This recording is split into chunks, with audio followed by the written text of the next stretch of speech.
ભાભી, હા મીરા બોલ. મારો નાસ્તો તૈયાર છે? બસ 5 મિનિટ આપ, હમણાં રેડી કરી દઉં. ભાભી, ઓલરેડી મારો નાસ્તો 10 મિનિટ લેટ છે અને તમને ખબર નહીં હોય એટલે કહી દઉં છું. મને છે ને બધી વસ્તુ ટાઈમ ટુ ટાઈમ જોઈએ છે. હા બસ 5 મિનિટ આપ, હું હમણાં જ રેડી કરી દઉં છું. હા ભાભી, એમાં તમારો વાંક નથી. તમને તો ખબર ના હોય ને કે હું છે ને મારું બોડી મેન્ટેન કરું છું, એટલે બધી વસ્તુ ટાઈમ ટુ ટાઈમ જોઈએ. અને હું જીમ જાઉં ને એટલે મારે 5-10 મિનિટ પણ લેટ કોઈ વસ્તુમાં નહીં ચાલે. હા મીરા, તારી વાત સાચી છે, પણ એક વાત કહું મીરા, જો તારે આવી રીતે ટાઈમ ટુ ટાઈમ તને નાસ્તો કરવો હોય ને તો તારે જાતે બનાવી લેવાનો. અને હવે તો એમ પણ હવે આ તું ઘરમાં આવી છે એટલે તારે બધા ઘરના રીતભાત તો બધા શીખવા પડશે ને. ભાભી, હું ઘરમાં આવી છું એનો અર્થ એવો નથી કે મારે કામ કરવું જ પડે. જો મને ઘરનું કાંઈ કામ ફાવતું નથી એટલે એ તો મારાથી ક્યારેય નહીં થાય. અને હા, બીજી વસ્તુ, રીતભાત શીખીને ક્યાં જવું છે? જો હું કુટુંબ પરિવારમાં બધા સાથે કાંઈ ભળવાની છું નહીં. કાંઈ પણ પ્રસંગ હશે ને તો તમારે લોકોને જવાનું રહેશે. મને છે ને આ રિલેટિવ્સમાં કોઈ ઇન્ટરેસ્ટ છે જ નહીં. પણ મીરા, તું લગ્ન કરીને આ ઘરમાં આવી છે તો તારે એ બધી વસ્તુમાં તો તારે ભાગ લેવો જ પડશે. અને તું એમ કહે છે ને કે મારે જીમ જોઈન કરવું છે, અરે તું ઘરનું જ કામ કરીશ ને તો ઉલટી વધારે મેન્ટેન રહીશ અને તારો ટાઈમ બી સચવાશે. ભાભી, એમ કહી દો ને કે હું જીમમાં જાઉં ને એ તમને ગમતું નથી. તમને તો કંઈ છૂટ મળતી નથી ને આ ઘરમાં, એટલે તમે મારાથી જેલેસ છો. એવું કંઈ નથી મીરા, તને એવું લાગે છે. બાકી મને જીમમાં જવાની શું જરૂર છે? મારી માટે તો આ મારું ઘર જ જીમ છે. સારું, તમારું ઘર જીમ હોય ને તો તમે કર્યા કરો, પણ જો મને તો જીમ પણ જવું છે અને નાસ્તો પણ ટાઈમે જોશે. હવે આ વસ્તુ હું બીજી વખત તમને નહીં કહેવા આવું. હા પણ તને ના આવડતું હોય ને તો હું તને શીખવાડીશ. તારે જે કંઈ પણ નાસ્તો ખાવો હોય ને તું મારી જોડે ઊભી રહેજે, હું તને શીખવાડીશ. હું જેવું બનાવીશ એવું તું બીજા દિવસે ટ્રાય કરજે બનાવવાનું. બસ ભાભી, નથી મને ઇન્ટરેસ્ટ આ બધી વસ્તુઓમાં. મારે કંઈ શીખવું નથી. તમને ખબર છે, મારા પપ્પા બીમાર હતા ને એટલા માટે એમની બોલી રાખવા માટે મેં ખાલી લગ્ન કર્યા છે. બાકી મને લગ્ન જીવનમાં કોઈ રસ છે જ નહીં. પ્લીઝ હવે બીજી વખત મને સલાહ નહીં આપતા. અરે પણ હે ભગવાન, આ છોકરી તો કોઈ વાત માનવા તૈયાર નથી. એટલી જિદ્દીલી છે ને, લગ્ન નહોતા જ કરવા તો શું કામ પરણીને આ ઘરમાં આવી? શું થશે ખબર નહીં.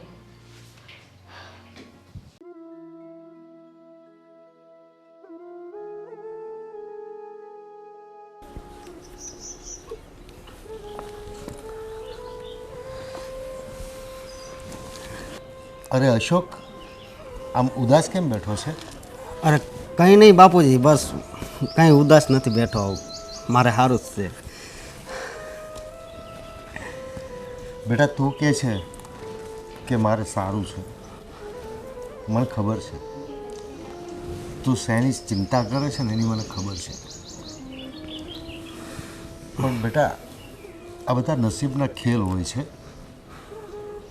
કોઈને સંપત્તિનું દુઃખ હોય છે, કોઈને પરિવારની અશાંતિ હોય છે, કોઈને દવાખાનાની તકલીફ હોય છે. એમ તને સંતાનનું દુઃખ છે ને? હા બાપુજી, બસ મને એ જ વિચાર આવ્યા કરે છે કે હું ક્યારે બાપ બનીશ. એના માટે આપણે ઘણા બધા પ્રયત્નો કર્યા છે. દવા, દારૂ, કોઈ કે અહીંયા જાઓ તો એનાથી સારું થઈ, આનાથી રિઝલ્ટ મળે, અહીંયાથી રિઝલ્ટ, આપણે બધા પ્રયત્નો કર્યા. પણ બેટા, મને એમ લાગે છે કે ડૉક્ટરના કહેવા મુજબ વહુમાં ખામી છે, તો એનો બીજો તો કોઈ રસ્તો જ નથી. એક કામ કરીએ તો તારા બીજા લગ્ન કરાવીએ તો? નહીં બાપુજી, મારે બીજા લગ્ન નથી કરવા. આ મારા કિસ્મતમાં લખ્યું હોય ને એ થશે, પણ હું બીજા લગ્ન કરવા નથી માંગતો. હું સમજુ છું કે તું બીજા લગ્ન કરીશ તો વહુને બહુ દુઃખ થશે. અને હું કે તું, આપણે કોઈ એનું દિલ દુભાવવા નથી માંગતા, પણ આપણી મજબૂરી છે. તારો વંશ વારસો ટકાવવા માટે પણ કંઈક તો કરવું પડશે ને. બાપુજી, તમે કહો છો એ વાત હાશી, પણ આ નાના લગ્ન થઈ ગયા છે ને તો એના સંતાન આવે ને એને હું મારા સંતાન માનીશ અને એનાથી તો આપણો વારસો જળવાઈ રહે ને. એ તો બેટા બધી મન મનાવવાની વાત છે. બાકી તારો વારસદાર પણ હોવો તો જોઈએ ને. હા પણ હવે આમાં શું કરવું બોલો. આ છેલ્લે ગયા હતા ને 35,000ની દવા કરાવી અને ડૉક્ટરે બધા રિપોર્ટ દેખાડ્યા કે ખામી તમારી પત્નીમાં જ છે. પણ જો હું આ વાત એને કહું ને તો એને દુઃખ લાગે, એટલે આ વાત મેં એને નથી કરી. છતાં પણ એક વાત કહું, તું વિચારી લો. એવું હોય તો એના કાને વાત નાખી અને આપણી મજબૂરી એને સમજાવી લો. કદાચ માની જાય. એ તો કદાચ માની પણ જાય, પણ મારું મન નથી માનતું એ કરવામાં. એટલે બાપુજી, બેટા હું થોડો ખુશ હોઉં એમાં, એ વાતથી હું પણ ખુશ નથી, પણ આપણી મજબૂરી છે. કંઈ નહીં બેટા, છતાં વિચારી લેજે, વિચારીને મને કહેજે. ભલે બાપુજી. મન નાનું નહીં કરતો. ઓકે? હા.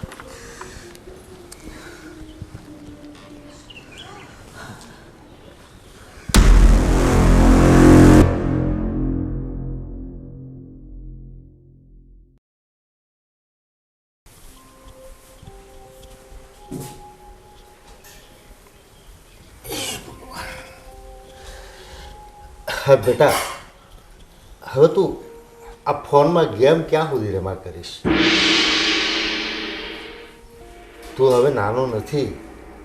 આજ સુધી તે આ જ કર્યું છે. સાંભળ, મારી વાત તો સાંભળ. ફોન તો મૂક નીચે.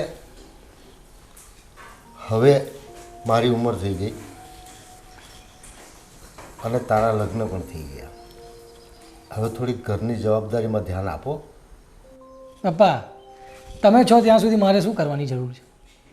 અને આપણા બધા કામ તો બધા મોટાભાઈ સંભાળે જ છે ને? એ વાત હું સમજુ છું બેટા, પણ કાલે તારી જવાબદારી હશે તો તારે જ સંભાળવી પડશે ને. એ મોટાભાઈ થોડા સંભાળવાના છે. તારા લગ્ન થઈ ગયા, તારી પત્નીની કંઈ ફરિયાદ હોય, એને કંઈ તકલીફ હોય, એને ઘરમાં કંઈ અગવડ પડતી હોય તો એ બધું તારે સંભાળવું પડે ને. મારા ગયા પછી મોટો ભાઈ એકલો શું કરવાનો? તું એને સાથ આપીશ તો એને પણ સરળતા રહેશે ને. પપ્પા, તમારા પૈસા છે ત્યાં સુધી તો મારે ઉડાડવાના જ છે ને. એમ નથી કહેતો તમે પૈસા વાપરો, ખાઓ પીઓ, મજા કરો, પણ મારો કહેવાનો મતલબ એમ છે કે હું ગયા પછી અચાનક જ્યારે જવાબદારીનો બોજ આવશે ને ત્યારે બહુ ભારે પડી જશે. કરી લઈશું પપ્પા, અત્યારે તમે ટેન્શન ના લો. બાકી કેમ ચાલે છે? બસ તમારા રાજમાં. પરમ દિવસ તમે લોકો ફરવા ગયા હતા ચોપાટી, બરાબર? હા, તો કેવું લાગતું? મજા હતી પપ્પા, પણ થોડા પૈસા તમે ઓછા આપ્યા. એટલે તો બેટા કહું છું, પૈસા તમારે જાતે કમાઈ અને વાપરવાના હોય અને ઉપરથી મને પૂછવું પડે, પપ્પા તમને પૈસાની જરૂર છે? પપ્પા તમારી આટલી બધી દોલત ક્યાં લઈ જશો તમે? એમ કહો. હું ક્યાંય નથી લઈ તો જવાનો. પછી અમારે વાપરવાના જ હોય ને પૈસા. જો બેટા, વારસાઈ એક એવી વસ્તુ છે કે પાછલી પેઢીની સલામતી છે. આજે મેં કમાઈ અને તમારા માટે ભેગું કર્યું છે એ તમને કામ લાગવાનું છે, પણ તમારી પછીની પેઢી એનું શું? મારું આપેલું તમે ઉડાવી દેશો, કમાશો નહીં તો પાછલી પેઢી શું કરશે? પપ્પા તમે કેવી રીતે કમાયા મને એમ કહો. અમે તમારી જેમ ભણેલા ગણેલા નહોતા, અમે અભણ હતા. ખેતીવાડીમાં મહેનત મજૂરી કરીને પૈસા કમાયા છીએ. તમે બુદ્ધિથી કમાવાના છો. તો જે પરસેવાનો પૈસો હોય ને એ વેડફાય ને ત્યારે બહુ દુઃખ થાય. પપ્પા તમારી પાસે એટલા બધા પૈસા છે કે મારી 7 પેઢી આરામથી ખાઈ શકશે, તો મારે કમાવાની ક્યાં જરૂર છે? તું કોઈ દી સુધરીશ જ નહીં. તને કામ કરવાની એટલી આળસ છે ને કે બસ ફોન લઈને આખો દી બેસી રહેવાનું, બીજું કંઈ કામ જ નહીં કરવાનું. હું કરીશ, મારો સમય આવશે ત્યારે હું કરીશ. અત્યારે મને મારું જીવન જીવા દો. પછી એક સાથે ભીડી પડશે કામ કરવામાં. ના ના, નહીં થાય. તમે છો ને? બહુ અઘરું. હું છું ત્યાં સુધી કંઈ વાંધો નથી, પછી તમે છો ત્યાં સુધી મારે કોઈ ચિંતા નથી. એ બહુ સારું, તને નહીં પહોંચાય. જા વહુને કે સારી એક ચા બનાવી દે. હા, અરે આવું હમણાં. હા, થોડીક વાર લાગશે. અરે આવું છું હમણાં, 10-15 મિનિટ લાગશે. હા એટલે 10-15 મિનિટ એટલે 1 કલાક સમજી લે. અરે હા બિલકુલ. હા અરે આવવાનું. હા હજી કરું. હા ધવલ, શું સવાર સવારમાં ફોનમાં મંડી પડ્યા છો? કોણ હતું? એટલે એક મારો ફ્રેન્ડ હતો, એ મળવા બોલાવે છે. પતિશ્રી, હવે તમારા લગ્ન થઈ ગયા છે. હવે આ બધા ફ્રેન્ડ્સને મૂકો અને ઘરમાં ધ્યાન આપો. એટલે કહેવા શું માગે છે? કહેવા એ માંગુ છું, જો આપણા લગ્નને 15-20 દિવસ થઈ ગયા છે અને હું છે ને લગ્ન પહેલાં જીમ કરતી હતી, એટલે મારે હવે જીમ કન્ટિન્યુ કરવું છે. તો પ્લીઝ ચલો ને આપણે ક્યાંક જીમ જોઈન કરી લઈએ. જીમ જઈને શું કરીશ તું? લે, જીમ જઈને શું કરવાનું હોય? બોડી બનાવવાની હોય, સ્વસ્થ રહેવાનું હોય. એ ઘરે યોગા વોગા કર, થઈ જશે બધું. જા. ધવલ, આવી રીતે વાત નહીં કરો ને. મને જીમ જોઈન કરવું છે અને તમે મારા હસબન્ડ છો. તમારી જવાબદારી છે કે હું ખુશ રહું એમ, અને તમે મને ના પાડો છો. કે તને ક્યાં નહીં ફરવા નહીં લઈ જતો, ચોપાટી આઈસ્ક્રીમ ખાવા લઈ જશું, બધું તો કરું છું. શું બાકી શું છે હજુ? એટલે જે આઈસ્ક્રીમ ખાઈએ છીએ ને એનાથી મારો વેઇટ ના વધી જાય ને એના માટે જીમ જરૂરી છે. અરે આપણે જીમ જવાની જરૂર નથી, હવે લગ્ન થઈ ગયા છે તો ઘર મસ્ત સંભાળ ને. ધવલ, શું વાત કરો છો તમે? ઘર હું સંભાળું છું. ઘર સંભાળવા માટે ભાઈ છે, ભાભી છે, તમે બધા તો છો. એક વ્યક્તિ તો એવું હોવું જોઈએ ને જે પોતાની લાઈફ જીવી શકે શાંતિથી. એવું નહીં, હવે તારી પણ જવાબદારી છે ને, તું પણ આ ઘરની એક વહુ છું હવે. ધવલ પ્લીઝ, ક્યારની સમજાવું છું, હા પાડી દો ને. તમને વાંધો શું છે? એટલે હું પપ્પાને કહીશ તો પપ્પા ખીજાશે આપણી ઉપર. લો, પપ્પા કઈ રાવણ છે? પપ્પા શું કામ ખીજાય? અરે હું કશું કરતો નથી, પપ્પાના રૂપિયા વાપરી ખાઉં છું. હવે તારું કહું કે તને જીમ જવું છે એમ? તો તમારે ધ્યાન દેવું જોઈએ ને. તમે કમાવામાં ધ્યાન આપો ને એટલે પપ્પા તમને કંઈ નહીં કહે અને મને પણ કંઈ નહીં કહે. તું પણ મને એ જ કહીશ કે કમાવા જા. લો, તો બીજું શું કહું? હવે તમે નહીં કમાવ તો મારા ખર્ચા કોણ પૂરા કરશે? તો એક કામ કર, તારા પપ્પાને કોલ કરી દે કે મારા પૈસા મોકલાવ, મારા ખર્ચા પૂરા કરવા છે. હું મારા પપ્પાને નહીં કહી શકું તારા માટે જીમનું. ચાલ બાય. ધવલ, કેવો માણસ છે યાર. બોલો, માણસ પોતાની પત્નીની ખુશી માટે આખી દુનિયા સાથે લડી જાય છે અને એક એના પપ્પા સાથે ના લડી શકે? મારે જ વાત કરવી પડશે પપ્પા સાથે.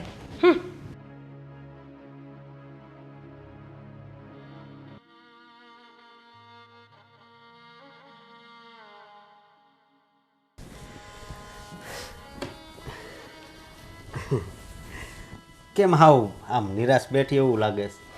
તમને તો ખબર જ છે ને કે કેટલો ટાઈમ થઈ ગયો, આપણને સંતાન નથી થતું. ક્યાં ક્યાં નથી ગયા આપણે, મંદિરે ગયા, કેટલી બાધાઓ રાખી, કેટલા હોસ્પિટલ આપણે બદલ્યા, પણ કંઈ ફેર નથી પડતો. કમી મારામાં જ છે. અને ઉપરથી આ મીરા, મને એમ હતું ચલ મને સંતાન નહીં થાય ને તો કંઈ વાંધો નહીં, પણ મીરાને સંતાન થશે ને તો એનું સંતાન જોઈને આપણે ખુશ થઈ જઈશું, આપણે આપણું દુઃખ ભૂલી જઈશું. પણ મીરા તો ના જ પાડે છે. એ શું કહે છે ખબર છે? મારે તો મારી ફિગર મેન્ટેન રાખવી છે. અને જે છોકરીને એની ફિગર મેન્ટેન રાખવી હોય ને એ ક્યારેય આ સંતાનનું સુખ પ્રાપ્ત નહીં કરે. એને તો ઘરના કામ પણ નથી કરવા. હું બધું સમજુ છું, પણ છે ને આમાં એવું હોય છે કે થોડોક ટાઈમ એવું હોય, પણ આગળ જતાં છે ને મીરા વહુ છે ને એ સુધરી જશે. સમજી? મને નથી લાગતું અશોક કે આપણા ઘરમાં એડજસ્ટ થશે. એ તો કોઈને હળવા મળવા બી નથી માગતી. આપણી ઘરે કોઈ મહેમાન આવે ને તો એમને આવો પણ નથી કહેતી અને મોઢું ચડાવીને અંદર જતી રહે છે. અરે ભલે આવો ના કહે પણ એને હસવામાં શું વાંધો છે? જાણે આપણી ઘરે કોઈ દુશ્મન આવ્યું હોય ને એવું એ કરે છે. તું એ બધું છોડ, તારે છે ને ખાલી બસ અહીંયા ખુશીથી રહેવાનું. સમજી? અને હા, બીજી વાત કે મને ખબર છે કે પ્રોબ્લેમ તારામાં છે. અમે આને આપણે જેટલા દવાખાને અને હોસ્પિટલે ગયા ત્યાં બધે તારું નામ જ આવ્યું કે તમારી પત્નીમાં પ્રોબ્લેમ છે ને એટલે તમારા કિસ્મતમાં સંતાન પ્રાપ્તિ નથી. પણ તું જરી કંઈ નિરાશ ન થતી. આ તો કિસ્મતમાં જેવું લખ્યું હોય. સમજી? અશોક, હું આ ઘરમાં આવીને ત્યારે મને પણ કશું નહોતું આવડતું, મને પણ નહોતી ખબર પડતી, પણ હું શીખી ગઈ ને. પણ મને નથી લાગતું કે આ મીરા આ બધું શીખશે કે મને હેલ્પ પણ કરશે. અરે એ તો પૂછતી પણ નથી. ચલો આજે હું છું, કાલે સમજો હું ક્યાંક બહાર ગઈ હોય ક્યાંક મારે જવાનું થયું હોય તો આ શું ઘર સાચવશે? તમે બધા તો ભૂખ્યા જ રહેશો ને. ના ના, એવું કંઈ ન હોય. આમાં શું હોય તને ખબર છે કે જ્યાં સુધી વ્યક્તિની આંખ ન ખુલે ને ત્યાં સુધી છે ને એને એવું જ સૂઝે. એટલે છે ને એક દિવસ તો એની આંખ છે ને એ ખુલશે જ. અને આ બીજી વાત કે એ તું એમ કહેશો કે એનું ફિગર જાળવવા માંગે છે ને કામ નથી કરતી, તો એ સમય છે ને એ સમયે વહી જાહે અને બધી એનામાં છે ને સમજ આવી જશે. એ બધું તો ઠીક છે અશોક, પણ એ શું કહે છે ખબર છે કે હું એનાથી જલું છું. હવે હું એને મારા નાની બેન જેવી રાખું છું. હું ક્યાં જલી? હું ટાઈમ ટુ ટાઈમ એને સાચું છું. ઉલટું એને મારે સાચવવું જોઈએ. એ દેરાણી છે મારી, પણ હું બધું એનું ધ્યાન રાખું છું અને એના બદલે મને એમ કહે છે કે તમે મારાથી જલો છો. મને એ વાતનું દુઃખ થયું આજે. દુઃખ તો મને પણ થયું આજે એક વાતનું, જ્યારે બાપુજીએ કીધું ને કે આ તારા ઘરવાળીમાં જ પ્રોબ્લેમ છે એ એને ખબર પડી ગઈ, એટલે એણે મને એમ કીધું કે તું બીજા લગ્ન કરી લે.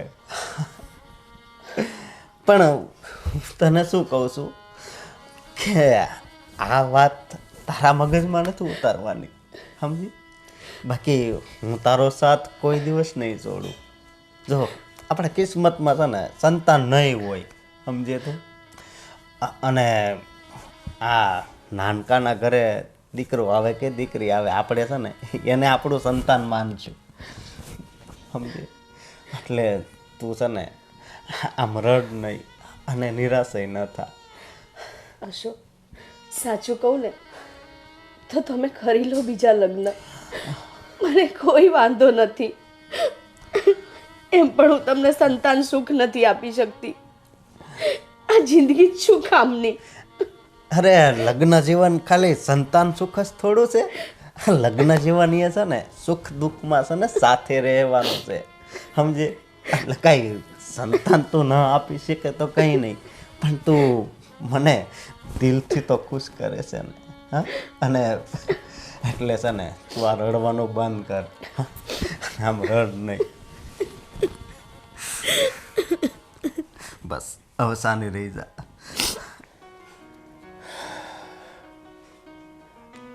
આ મારી દવાનો સમય થઈ ગયો, મોટા બહુ આવ્યા નહીં હજી, અને મીરા અંદર કંઈક કામ કરતી લાગે છે. મીરા બેટા, મીરા! હા બાપુજી. આ મોટા બહુ બહાર ગયા, હજી આવ્યા નહીં, અને મારી દવાનો સમય થઈ ગયો છે. હા તો ડૉક્ટરે એવું કીધું છે કે ભૂખ્યા પેટે નહીં લેવાની, અને થોડોક નાસ્તો, ચા નાસ્તા સાથે લેવાનો. હા તો તું મને થોડોક નાસ્તો બનાવી દે અને દવા આપને મને. શું બાપુજી, તમને તો ખબર છે ને મને નાસ્તો બનાવતા આવડતો નથી, અને કદાચ આવડતો પણ હોય ને તો હું રસોડામાં મારા હાથ ખરાબ કરવા નહીં જાઉં. મને ના ફાવે એ બધું. પણ એટલે તો હું તને રોજ ક્યાં કહું છું, આજે મોટા બહુ નથી એટલે તને કીધું ને મેં. બાપુજી, અહીંયા તો છે કિચન, ઊભા થાવ અને જાતે જે ખાવું હોય ને એ બનાવી લેજો. અને હા, સારું બનાવો ને તો મારા માટે પણ બનાવજો. પણ એક કામ કર ને, તને પછી રોજ નહીં કહું, આજે મોટા બહુ નથી તો બનાવી દે ને. બાપુજી, તમને ના તો પાડું છું, મને છે ને કિચનના કામ કરવા આવડતા જ નથી. મને એ બધું ના ફાવે. તમારે જાતે કરવું હોય ને તો કરી લો.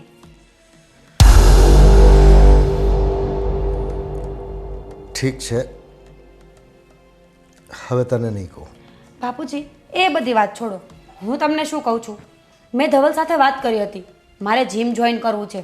હું મારા પપ્પાના ઘરે પણ જીમમાં જતી જ હતી, પણ ધવલે મને ચોખ્ખી ના પાડી કે પપ્પા નહીં માને. બાપુજી, તમે શું કામ ના પાડો છો એ મને સમજાવશો? એ બધું નાની ઉંમરમાં હોય. હવે સાસરે ગયા પછી એ જીમ ને બીમને ઘરના કામ કરો, ઓટોમેટિક તમને કસરત મળી જાય. બાપુજી, તમે આખી જિંદગી કામ કર્યું કે નહીં? હા કે ના? હા. તો પણ તમે અત્યારે બીમાર રહો છો ને એનું રીઝન છે કે તમે જીમમાં ગયા જ નથી. તમે તમારી બોડી પર ક્યારેય ધ્યાન આપ્યું જ નહોતું. તમે મને શું કામ ના પાડો છો? એવું કાંઈ નથી. જીમમાં કોને જવું પડે? જેનું બેઠાડું જીવન હોય, જેને કંઈ કામ ન કરવું હોય. હા. અને હું તો સમજી લે ને, મેં તો કસરત કરવાનું છોડી દીધું ને કેટલા વર્ષો થઈ ગયા, તો શરીર ઉપર આટલી તો કમજોરી આવે ને. હા બાપુજી, જેનું બેઠાડું જીવન હોય ને એને જીમમાં જવું પડે. એટલે કે મારે આખો દિવસ કંઈ કામ હોતું નથી તો હું શું કરું, એટલે મારે જીમ જોઈન કરવું છે. હું એટલે જ કહું છું, જીમમાં ખોટો સમય બગાડવા ન જવાય. ઘરમાં તમે 2 વાર કચરા પોતા કરો, ઘરના વાસણ માંજો, કપડાં ધો, ઓટોમેટિકલી તમને શરીરની અંદર જેટલી કસરત જોઈએ એ મળી જાય અને સારી ભૂખ લાગે. બાપુજી તમે પણ છે ને ધવલ જેવા છો. સાચું, ધવલને એક વાત કરીએ ને તો આવડું લેક્ચર આપે, અને તમે તો એના કરતાં પણ મોટું લેક્ચર આપો છો. બોલો. પણ તમે લોકો જીમમાં જાઓ છો, કસરત કરો છો, આ કરો છો, તે કરો છો, બરાબર, પણ તમારા ખોરાક તો જુઓ. તમે આ બધી બહારની વસ્તુઓ ખાઓ છો, બરાબર, એનાથી તમારા શરીર બગડી જશે. એ જે થવું હોય થાય. બાકી હા, હું જીમમાં તો જઈશ જ, અને તમે ના પાડશો ને તો તમારી ઉપરવટ થઈને જઈશ, પણ જીમ તો હું ક્યારેય નહીં છોડું. નહીં સમજે. જ્યારે એને પોતાને સમજણ આવશે ને ત્યારે કોઈને સમજાવવા નહીં સમજે.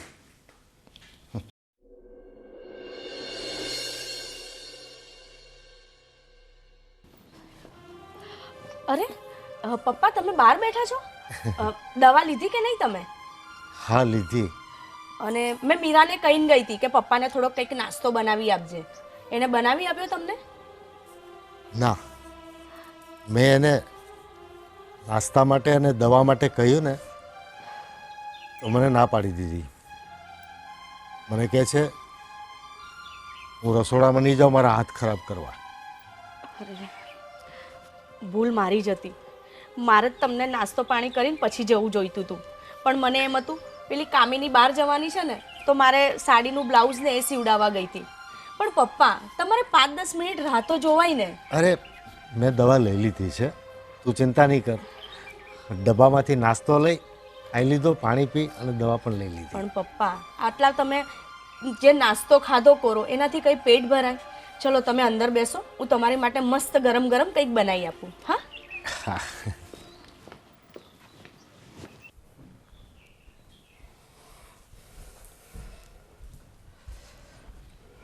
ભાઈ કેમ છો? બસ સારું છે. ધવલ, મેં તને ઓલો શેક લેવા મોકલ્યો હતો તો એ લાવ્યો? અરે હા, હું ગયો હતો એમની જોડે, પણ એ તો નીકળી ગયા હતા ત્યાંથી. નીકળી ગયા હતા? હા, હું ત્યાં તમે મને 1 વાગે કહ્યું હતું ને, તો હું ત્યાં 1 વાગે પહોંચી ગયો, અને પછી હતા નહીં, ઓફિસ બંધ હતી, એ નીકળી ગયા. પણ ભાઈ હું શું કહું છું કે આજે એ પૈસાની જરૂર હતી, પણ હું જઈને આવ્યો પણ એ હતા નહીં, એમ તો કહ્યું મેં તમને. બરાબર. અને મારે તને એક બીજી વાત કહેવી હતી. હા બોલો. કે તું ભણેલો ગણેલો છો ને, તો તું પણ આ બિઝનેસમાં આવી જા ને તો વધારે સારું. ભાઈ હમણાં મારે નથી કરવું કશું, હમણાં મને મારી જિંદગી જીવવા દો. અરે જિંદગી તો જીવવા જ આપી છે ભગવાને, અને એ જીવવાની જ હોય. પણ ભાઈ ખોટું ન લગાડતો. હવે તું થોડોક તારી જિંદગીમાં આગળ વધ ને તો વધારે સારું. ભાઈ મારો સમય આવશે ને હું જોઈન કરી લઈશ. એક તો હું મીરાનું સાંભળું, પપ્પાનું સાંભળું કે તમારું સાંભળું? કોનું સાંભળું હું? મને મારી લાઈફ જીવવા દેશો કે પછી હું? પણ ભાઈ લાઈફ જીવવા માટે બિઝનેસ તો કરવો પડે કે નહીં? હા, અત્યારે હું છું બરાબર, અને કદાચ જો ઘરે આપણે કંઈ આડાવડું છું, 2 બાયુનું બાંધવાનું છું અને અલગ થવાનું છું, ત્યારે તું શું કરીશ ભાઈ? હે, હું એમ નથી ઈચ્છતો કે આપણે અલગ થઈ જાઉં, પણ એવું કદાચ ન કરે નારાયણ અને અલગ થવાનું છું તો તું શું કરીશ? આપણી જોડે આટલી બધી દોલત જાયદાદ બધું છે, ભાગ કરી દઈશું. ભાગ કરી દઈશું? હા તો શું છે એમાં? ભાઈ ભાગ કરીશું, પણ આપણે એના ભાગ નથી કરવા. પહેલાં તો તું આ બિઝનેસ છે ને. જો ભાઈ, મારાથી આ બિઝનેસ હમણાં નહીં સંભળાય. મને મારી જિંદગી જીવવા દો અને મને શાંતિથી જીવવા દો. તમે બાપુજી અને મીરા મને ટોર્ચર ના કરશો. મારે વાત નથી કરવી તમારી જોડે. જાઓ. અરે ધવલ, મારી કેમ સમજાવવું આ ધવલને કે એને અંગ્રેજી હરખું બોલતા આવડે છે, તો આપણે છે ને વિદેશ સારે પણ બિઝનેસ કરવો હોય ને તો પણ કરી શકીએ, પણ આ સમજતો નથી. હવે હેલો. હા કોમલ, મેં તને બધી ડિટેલ્સ મોકલી જ છે. હવે છે ને, જો હું ઘરમાં બોરિંગ થઈ જાઉં છું ને એટલે મારે મોડેલિંગ સ્ટાર્ટ કરી દેવું છે. શું? અરે થેન્ક યુ. હા યાર, લગ્ન થઈ ગયા તો શું થઈ ગયું, બોડી તો મેન્ટેન કરવું જરૂરી છે ને, અને હું એ જ કરું છું. હું છે ને તને પછી ફોન કરીશ, તું મોડેલિંગમાં મારું કંઈ થાય ને તો હેલ્પ કરજે. ઠીક છે, ચાલ ત્યારે પછી કોલ કરીશ. Okay, by. મીરા, મારે તને એક વાત કરવી હતી. હા ભાભી, બોલો ને. જો, તારા લગ્નને હવે 1 વર્ષ તો થઈ ગયું છે, હા. તો પછી તું બેબી પ્લાનિંગ ક્યારે કરીશ? શું? Baby planning? હા. શું બોલો છો ભાભી તમે આ? જો, તમને બધાને ખબર છે કે મારા લાઈફને લઈને ઘણા બધા રૂલ્સ છે જે હજી પૂરા નથી થયા. અત્યારે બેબી પ્લાનિંગ? નો વે, ક્યારેય નહીં. પણ મીરા, તને તો ખબર જ છે ને કે હું સંતાન નથી આપી શકતી. તો આપણા પપ્પાને આશા તો હોય ને છોકરાની. તો હું શું કરું? પણ તું સંતાન નહીં આપે, આ ઘરને તું વારસ નહીં આપે તો કોણ આપશે? મારાથી તો બધાએ આશા છોડી દીધી છે, બસ એક તારી પર જ છે આશા. જો તું છે ને બેબી લાવીશ ને તો તારા બેબીને સાચવવાની બધી જવાબદારી મારી. તું કશું જ નહીં કરતી એનું. તારે મોડલિંગ કરવું છે, તું મોડલિંગ કરજે, તું જીમ જજે, તું ઘરનું કશું કામ પણ નહીં કરતી. તારું બેબી હું સાચવીશ. તો એક કામ કરો ને, ઘણા બધા અનાથ આશ્રમ છે, ત્યાંથી એક બેબી લઈ આવો ને. તમારે માં જ બનવું છે તો જરૂરી થોડી છે કે બેબી મારું જ હોય. અનાથ આશ્રમમાંથી બેબી લઈ આવો ને, એને મોટું કરજો. હું અનાથ આશ્રમમાંથી લાવીશ ને, હું માનું છું કે એ બેબી આપણા ઘરમાં આવશે, પણ એ લોહી તો બીજાનું હશે ને. પણ તું બેબી લાવીશ ને તે લોહી આપણા ખાનદાનનું તો હશે ને, આપણો વારસદાર તો હશે ને. ભાભી, આમ તો તમે બહુ સમજદાર છો, બહુ મેચ્યોર છો, તો તમે એટલું પણ ના સમજ્યા કે માં બનવા માટે બાળકને જન્મ દેવો જરૂરી નથી. ફક્ત લાગણી હોવી જોઈએ, પછી એ બાળક આપણા ઘરનું હોય કે અનાથ આશ્રમનું હોય. મીરા, એવું કરવાનું હોત ને તો અમે ક્યારનું કરી દીધું હોત. પણ પપ્પાને પણ એવું છે કે ઘરમાં અનાથ આશ્રમનું બાળક નહીં, મારા છોકરાના પોતાનું વારસ આવે, એટલે અમે રાહ જોઈને બેઠા છીએ. એટલે તમે લોકો ઇનડાયરેક્ટલી એવું કહેવા માંગો છો કે મને જો બાળક થઈ જાય ને તો હું પિંજરે પુરાઈ જાઉં, ના ક્યાંય જઈ શકું, ના કંઈ કરી શકું, રાઈટ ને? ના મીરા, તારે એવું કંઈ જ કરવાની જરૂર નથી. તારું બાળક જન્મશે ને ત્યારથી લઈને એ મોટું થાય ને ત્યાં સુધીની જવાબદારી હું લઈશ. તારે તારું ફિગર પણ નહીં બગાડવું પડે. જો અત્યારે તો ઘણી એવી ટ્રીટમેન્ટો નીકળી છે કે જેનાથી તારું ફિગર નહીં બગડે, તારા પેટ પર સ્ક્રેચ માર્ક નહીં થાય. તો મીરા, આપણા ઘર માટે થઈને તો તું આ વસ્તુને માની જા. ના ભાભી, અત્યારના માણસોની થિયરી થઈ જ ગઈ છે ને, લગ્ન પહેલાં બોલે કંઈક અને લગ્ન પછી કરે કંઈક. લગ્ન પહેલાં તો તમે લોકો પણ બહુ સીધા દેખાતા હતા ને. મને એમ હતું કે અહીંયા આવીશ ને તો મારા બધા ડ્રીમ્સ પૂરા થશે, હું છૂટથી મારી લાઈફ જીવી શકીશ. પણ જ્યારથી અહીંયા આવી છું ને ત્યારથી તમે લોકો મને ઇમોશનલી ટોર્ચર કરી રહ્યા છો. મીરા, આને ઇમોશનલી ટોર્ચર ના કહેવાય. એ તારી મેન્ટાલિટી એવી છે કે તું એને ઇમોશનલ ટોર્ચર સમજે છે. પણ બધાને બસ ખાલી એટલું જ છે. પપ્પાનું કેવું શું છે ખબર છે કે જ્યાં સુધી હું છું ને ત્યાં સુધી હું પોતાના સંતાનનું બાળક જોઈ લઉં, અને જો આપણે જે ના આપી શકીએ ને તો પછી આપણી જિંદગી તો બેકાર જ છે. બસ ભાભી, તમે તો બહુ લેક્ચર આપો છો હવે મને. તમારા આખા ઘરને ખુશ રાખવાનો ઠેકો મેં નથી લીધો. અને રહી ટ્રીટમેન્ટની વાત, તો તમે પણ કરાવી લો ને. ઘણી બધી ટ્રીટમેન્ટ્સ છે જેનાથી તમે પણ માં બની શકો છો. પ્લીઝ હવે આ વાત છે ને મારી સામે નહીં ખોલતા. મીરા, બધેથી નિરાશ થઈને પાછા આવ્યા છીએ એટલે તારી જોડે અમે આશા રાખી છે. ટ્રીટમેન્ટો કરાવી, કોઈ મંદિર બાકી નથી રાખ્યા, કોઈ બાધાઓ બાકી નથી રાખી, પણ મારા નસીબમાં સંતાન પ્રાપ્તિ છે જ નહીં.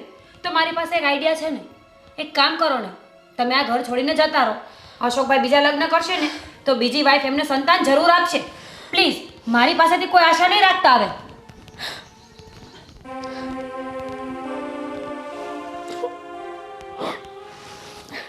કેવી રીતે સમજાવું આને? હું તો આ ઘર છોડવા પણ તૈયાર છું, પણ ઘરવાળા મને જવા નથી દેતા ને. અશોકને તો હું કહીને થાકી કે બીજા લગ્ન કરી લો, એ પણ મને છોડવા નથી માગતા. હવે લાગે છે કે હું જ ક્યાંક જતી રહું ઘર છોડીને. કીધા વગર જ જતી રહીશ, ત્યારે જે બીજા લગ્ન કરશે. આવી રીતે તો હું નહીં જોઈ શકતી. મને ખબર છે મારા સસરાને એટલી આશા છે કે ઘરમાં એક નાનું બાળક રમે હસે, હું એને રમાડું, પણ એ સુખ હું એમને નથી આપી શકતી. એના કરતાં તો હું આ ઘર છોડીને જતી રહું ને એ જ સારું છે.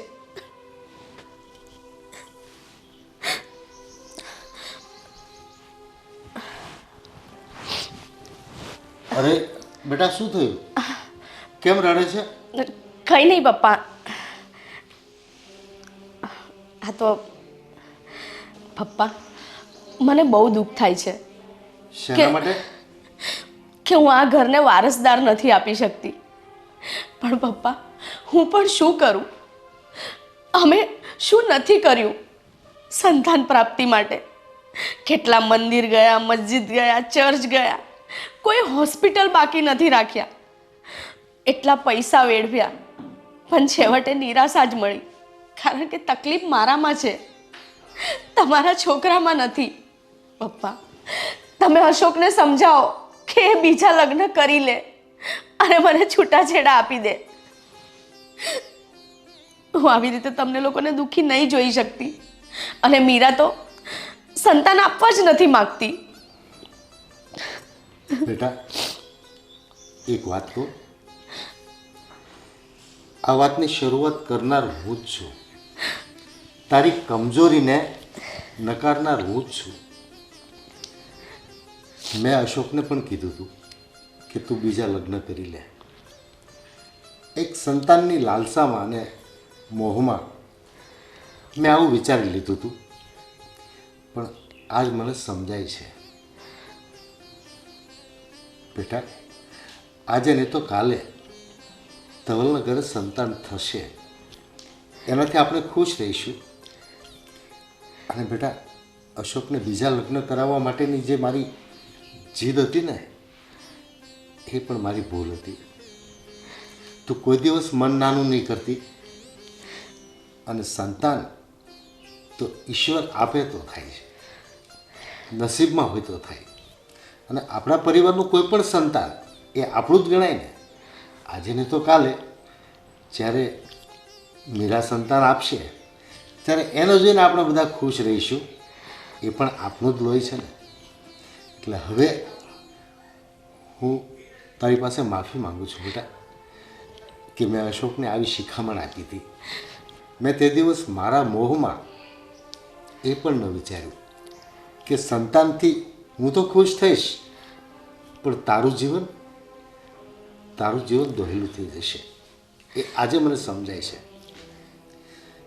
બેટા, હવે તારે ક્યાંય જવાની જરૂર નથી. તારે સંતાન થાય કે ન થાય, તારે આ ઘરમાં ખુશીથી રહેવાનું છે. આજ પછી કોઈ દિવસ એવું નહીં વિચારતી.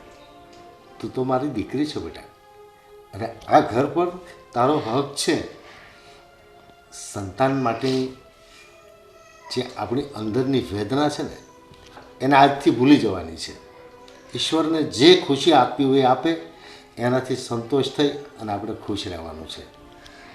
અને હવે તો આંસુ લૂછ. ચા બેટા, સારી ચા બનાવીને લઈ આપણે બે સાથે બેસીને પીએ. હા પપ્પા, ઠીક છે? હમણાં જ લાવી.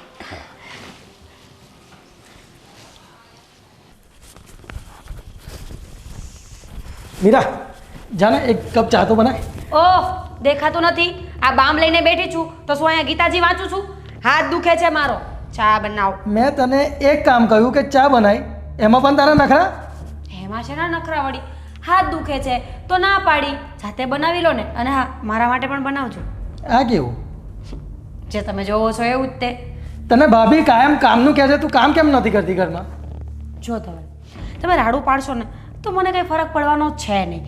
મેં તમને પહેલાં જ કીધું હતું કે મને ઘરના કામ ફાવતા નથી, અને જો આવડતા પણ હોય ને તો હું કરીશ તો નહીં જ. તો ભાભી એકલા કરશે કામ એમ? યસ. એટલે એવું કેવું? ધવલ, શું કામને બહેસ કરો છો? 1 વર્ષ થઈ ગયું છે લગ્નને. હવે તમને ખબર પડી જ જવી જોઈએ કે મારો સ્વભાવ આવો જ છે. તો પછી રોજ બહેસ કરીને કોઈ ફાયદો જ નથી ને. પણ મને નથી ખબર કે આવું થશે મારી જોડે, આવું 1 વર્ષ પછી. તો હવે શું કરીશું એ કયો. ભાભી કંઈ કહેતા હતા આજે? કહેતા હતા ને. હા, શું કહેતા હતા? તમારા ભાભી તો રોજ કહે છે મમ્મી બની જા, બાળકનું પ્લાનિંગ કર, આમ છે તેમ હા છે. તો શું છે, 1 વર્ષ થઈ ગયું તો કરવું તો પડશે ને કંઈ. નહીં, એ નહીં થાય. જો મને છે ને તમારું ઘર પરિવાર કુટુંબ તમે તમારા કોઈથી કોઈ પ્રોબ્લેમ નથી અને કોઈ લેવા દેવા પણ નથી. બાળક તો હું આજે નહીં કરું અને કાલે નહીં કરું. એવું નહીં, મારી વાત સાંભળ. અગર આપણે એક બાળક લઈશું ને, પછી આ પપ્પા ભાઈ ભાભી એ બધા એ બાળકને રમાડવામાં લાગી જશે. એટલે આ તને નહીં ટોકે અને મને પણ નહીં ટોકે. મને જ્યારે હોય ત્યારે એક જ વાત કરે છે કે નોકરી કર કાં તો કંઈક બિઝનેસમાં જોઈન તો થા. એ તો શું કરું મને એમ કહેતો. પહેલાં છે ને ધીમેથી વાત કરો. તમે નોકરી નથી કરતા બિઝનેસ નથી કરતા ને એ તમારો ઇશ્યુ છે. હું શું કરું? મેં કંઈ ઠેકો લીધો છે કે તમારી જવાબદારી લઉં તમારા ઘરનાઓને ખુશ રાખું? મને શું છે? જેને જે કરવું એ કરો ને. તું મારી પત્ની છું. તો એમ તો તમે મારા પતિ છો. 1 વર્ષમાં તમે કમાઈને મને 5 રૂપિયા પણ આપ્યા નથી, ત્યારે પતિ ધર્મ તો ક્યાં તું અહીંયા ગયો? ભૂખે મરે છે? ભૂખે નથી મરતી ને તો એનો અર્થ એવો પણ નથી થતો કે હું ખુશ છું. તમે મારા પતિ છો, મારી જવાબદારી તમારી હોવી જોઈએ, ના કે તમારા પરિવારની. મારા પપ્પાએ તને જીમ જોઈન કરાવ્યું, તારા બધા નખરા સહેવાના ચાલુ કર્યા, મારા ભાભી બધું કામ કરે છે. હવે તારે જે કરવું એ કર. શું છે યાર આ લોકોને? કોણ જાણે કેવા મગજના માણસો છે? આખો દિવસ કૂતરાની જેમ ભસતા જ હોય છે બધા. બોલો.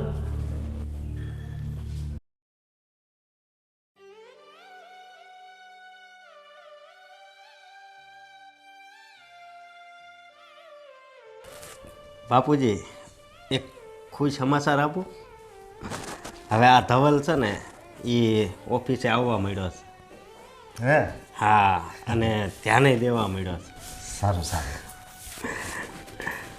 અને એ છોકર બુદ્ધિ છે, થોડોક સમય ઓફિસમાં એક્ટિવ રહેશે ને એટલે ઓટોમેટિક તારી જેમ કામમાં લાગી જશે.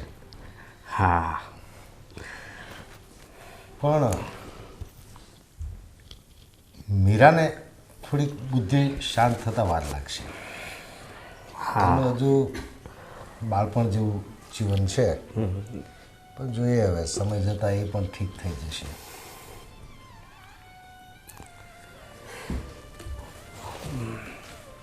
બાપુજી, મોટા ભાઈ, મારે તમારા લોકો સાથે વાત કરવી છે. બોલો ને, શું વાત કરવી છે? તમે હમણાં જે બોલ્યા ને કે મીરામાં બાળ બુદ્ધિ છે એ હું સાંભળતી હતી. બાપુજી, મારામાં કોઈ બાળ બુદ્ધિ નથી. હું છે ને તમારા લોકોની જેમ હાર્ડ વર્ક નથી કરતી, સ્માર્ટ વર્ક કરું છું. મારા મૂવ્સ હંમેશા સ્માર્ટ હોય છે. મને કોઈ રસ નથી તમારા કુટુંબ પરિવાર તમે લોકો જે કરતા હોઈએ. મને તો બસ મારી જ લાઈફમાં ઇન્ટરેસ્ટ છે. અને જો તમે ના પાડશો ને તો હું આ ઘરમાં રહીશ પણ નહીં. અરે પણ એટલી બધી આગળ વાત ક્યાં પહોંચાડે છે? એમાં તમે ક્યાં કોઈ કંઈ કીધું છે? ઘણું બધું કહો છો પણ સાંભળવાની તમને લોકોને હિંમત નથી. હું 1 વર્ષથી જોઉં છું તમે બધા મને ઇમોશનલી ટોર્ચર કરી રહ્યા છો. ઘરમાં વારસદાર જોઈએ છે, જીમ નહીં જવાનું, આવા કપડાં નહીં પહેરવાના, આમ તેમ. હું હવે એડજસ્ટમેન્ટ નથી કરી શકતી. કાં તો તમારે લોકોએ સમજવું પડશે અને કાં તો મારે ઘર મૂકવું પડશે.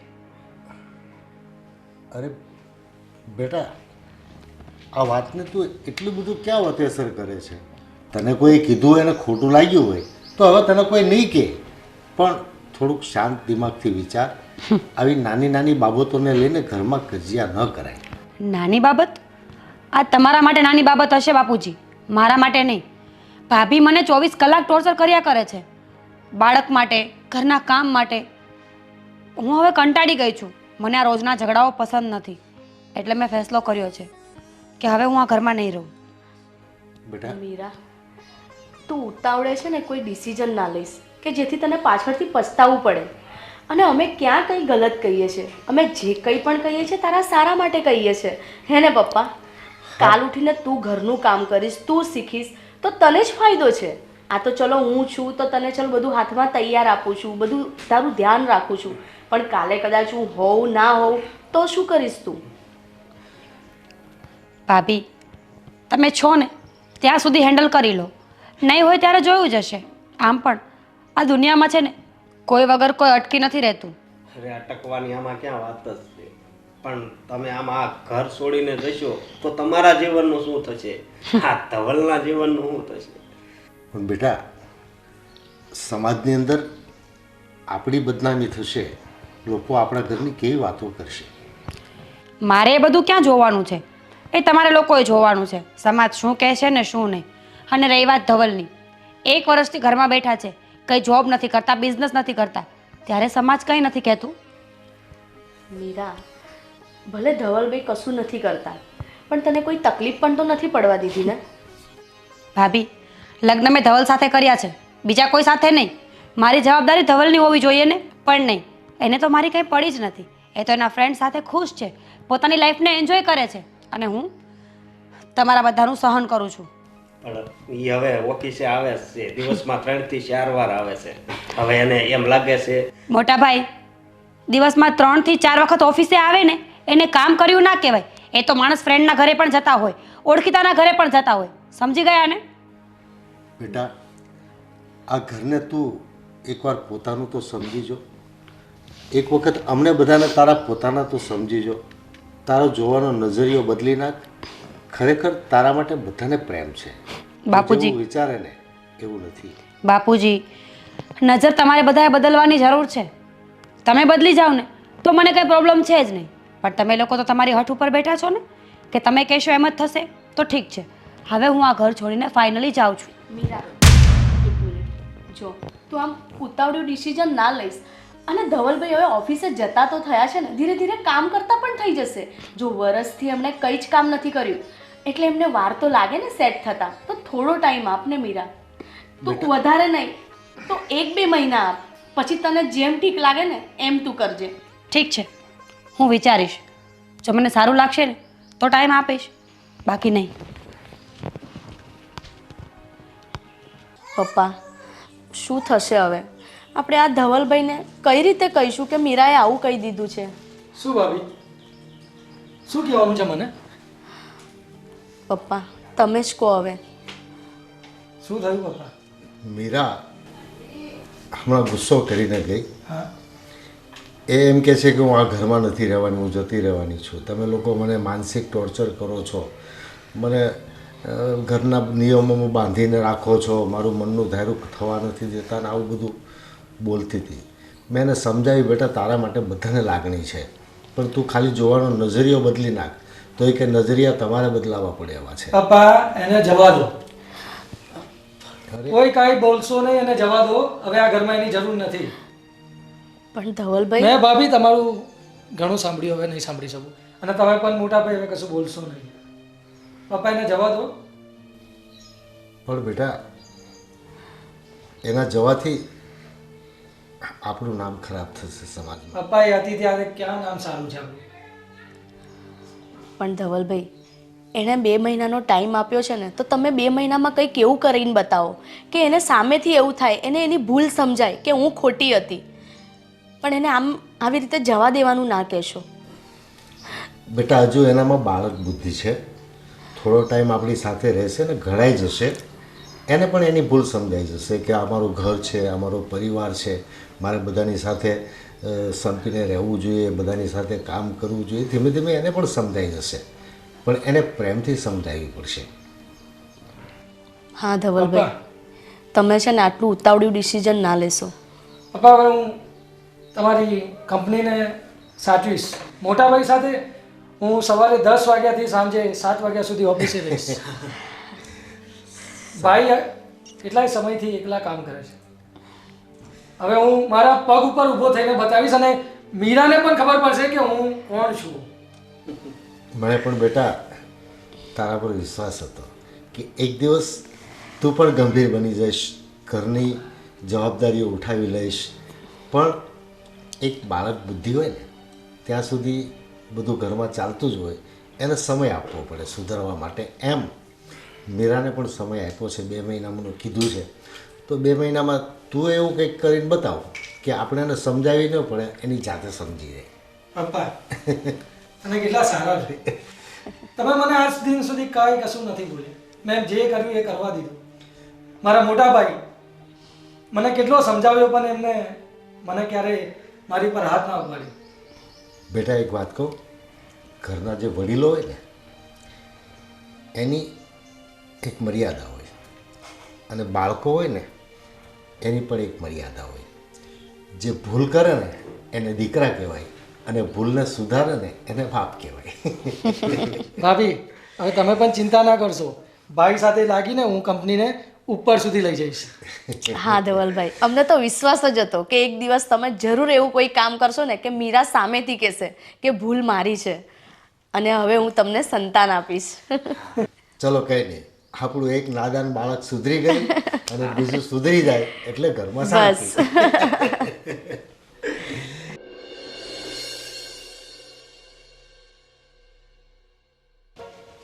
મીરા,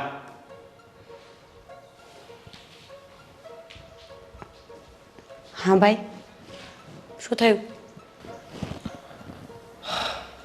તો આ શું કરે છે? શું કરું છું? એ જ મારું રૂટીન. સવારે જીમમાં જવાનું, આખો દિવસ ઘરે રહેવાનું અને સાંજે થોડી વાર ફ્રેન્ડ સાથે બહાર જવાનું. કેમ? તું તારો સાસરો છોડીને આવીને 5 મહિના થયા છે. હા તો તને ત્યાં કઈ વસ્તુની કમી છે કે તું તારો સાસરો છોડીને અહીં બેઠી છો? મેં તને બધી વાત તો કરી હતી ને.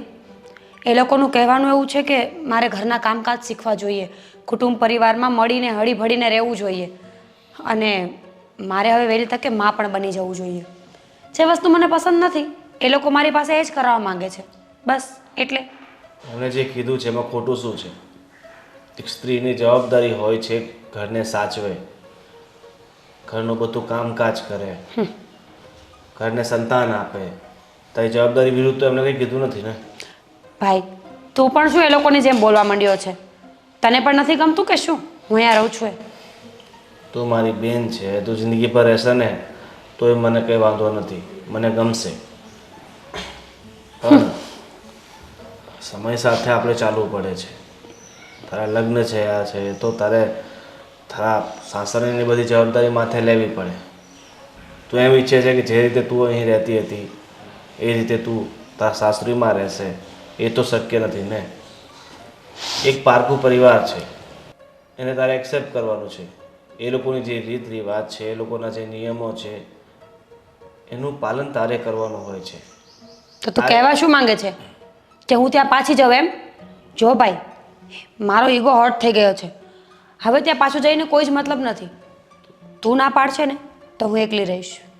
બેન, બે મતલબની વાતોમાં ખોટા ઈગો હટ ના કરાય અને ઈગોના કારણે પોતાની જિંદગી બરબાદ ના કરાય. અને એ પરિવાર સારું છે, બધા લોકો સારા છે, તો તને પોતાના ઈગોના કારણે ઘર છોડવું ને એ મને બરાબર નથી લાગતું. મને તારા ભવિષ્યની ચિંતા છે. એટલે તને બેન કહું છું, તું તારે સાસરીએ પાછી જતી રહે અને બધી જવાબદારીઓને સ્વીકારી લે એટલે બધું સારું થઈ જશે. જવાબદારી સ્વીકાર્યા વગર તો કંઈ શક્ય નથી ને. સાચું કહું ને તો છેલ્લા 1 મહિનાથી હું પણ એ બધું નોટિસ કરું છું. મારી બધી ફ્રેન્ડ્સના મેરેજ થઈ ગયા છે, બધાના ઘરે બાળકો પણ છે, એ લોકો પણ ખુશ જ રહે છે. પણ ખબર નહીં, મારા ડ્રીમ્સ એવા છે કે હું મારી લાઈફમાં આગળ વધું. એટલે ક્યાંક ને ક્યાંક હું પણ હર્ટ છું, પણ હવે હું કોઈને કહી નથી શકતી કારણ કે અહીંયા આવવાનો ફેસલો મારો હતો ને. માણસથી ભૂલ થઈ જાય છે અને જો તારી ભૂલને સ્વીકારે છે તો એમની સામે ગઈને માફી માંગી લે તો બધું સારું થઈ જશે. ભાઈ, તો મારો પગ નહીં ઉપડે ત્યાં જતા. જો તું કહેતો હોય ને તો હું જઈશ, પણ તું મને મૂકી જઈશ ને? હા, હું મૂકી જઈશ ને એમને સમજાવી પણ દઈશ. ને પણ એક વાત યાદ રાખજે, ફરીવાર એ ભૂલ ન કરતી જે ભૂલ તે કરી છે. હા ભાઈ, મને મારી ભૂલ સમજાઈ ગઈ છે. હું 1 મહિનાથી બધું સમજીને બેઠી છું, એટલે હવે આ વસ્તુ બીજી વાર ક્યારેય નહીં થાય. ઠીક છે, ચાલ તું ઝટ તૈયાર થઈ જા, હું તને તારા સાસરીએ મૂકી આવું છું.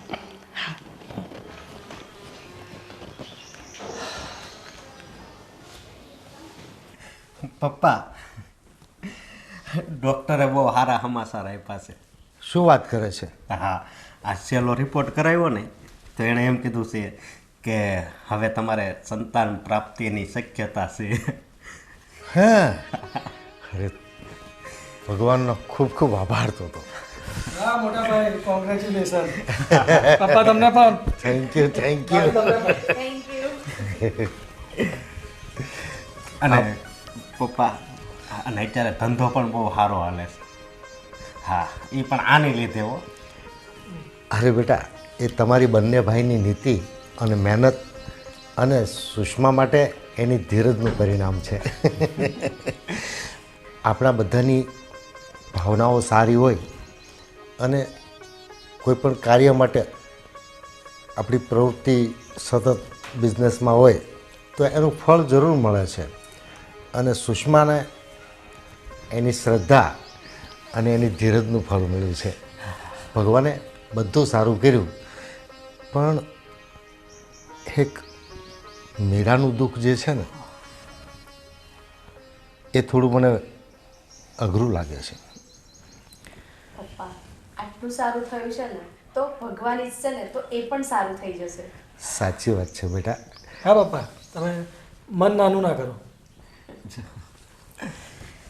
અને મને પણ તમે જેમ કહો છો એમ વિશ્વાસ છે. મીરા ભલે બોલવામાં જીભની છૂટી છે, પણ એનું દિલ માસૂમ છે. એના વિચારો બાળક જેવા છે. એક દિવસ એને પણ એવું થશે કે ખરેખર અમારું ઘર છે, અમારો પરિવાર છે, એની સાથે હળીમળીને રહેવું જોઈએ. ભગવાન પ્રાર્થના સાંભળી લેશે, બધું સારું થશે. ગોવિંદભાઈ, આવો ગોવિંદભાઈ, આવો, બેસો. બેસો. જય શ્રી કૃષ્ણ. જય શ્રી કૃષ્ણ.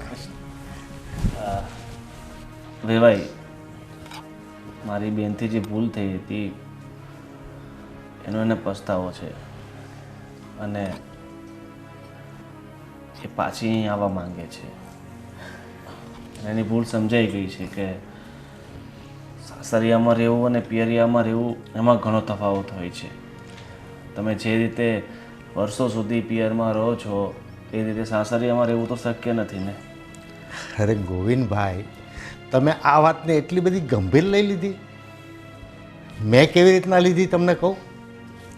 એક બાળક કોઈ પણ વસ્તુની જીદ કરે, એનો વડીલ કે એના ઘરના સભ્યો કોઈ એનું મન તોડે તો બાળક ગુસ્સો કરીને વયું જાય બહાર જાય, થોડીક વાર રમી અને એનું મગજ શાંત થઈ જાય એટલે ઘરે આવી જાય. મેરા પણ અમારું બાળક જ છે. એ જીદ કરી રિસાઈને જતું રહ્યું તો પાછી આવી ગઈ. બસ હવે તમે લોકોએ મોટું મન રાખીને મારી બેનને માફ કરી છે, તો આગળ પણ તમે કદાચ મારી બેનથી ભૂલ થાય ને તો એને સમજાવજો. એને આ રીતે ઘરે નહીં મોકલતા. સુષ્મા, હું કહેતો હતો ને કે એ બાળક છે, રિસાયું છે, પાછું માની જશે. માની ગયું ને. તમારી વાત સાચી છે. મીરા, તારા પરિવારમાં ભગવાનની મહેરબાની છે. સુખ સંપત્તિ સાધન પુષ્કળ છે. ગોવિંદભાઈ અમીર માણસ છે, પણ એનો મતલબ એવો નથી કે આપણે એનું ઘમંડ કરીએ. તને ખબર ન હોય તો હું કહી દઉં, સુષ્માના પપ્પાનું ઘર છે ને આપણા તાલુકામાં 1 નંબર છે. તાલુકાનો અમીરમાં અમીર માણસ હોય ને તો સુષ્માનો બાપ છે. પણ એના સ્વભાવમાં તે કોમળતા જોઈ, વિવેક જોયો, માણસનું સન્માન જોયું. એવી રીતે રહેવાય. માણસ જેટલો અમીર થાય ને એટલો વિવેકી થવો જોઈએ, નહીં કે ઘમંડી.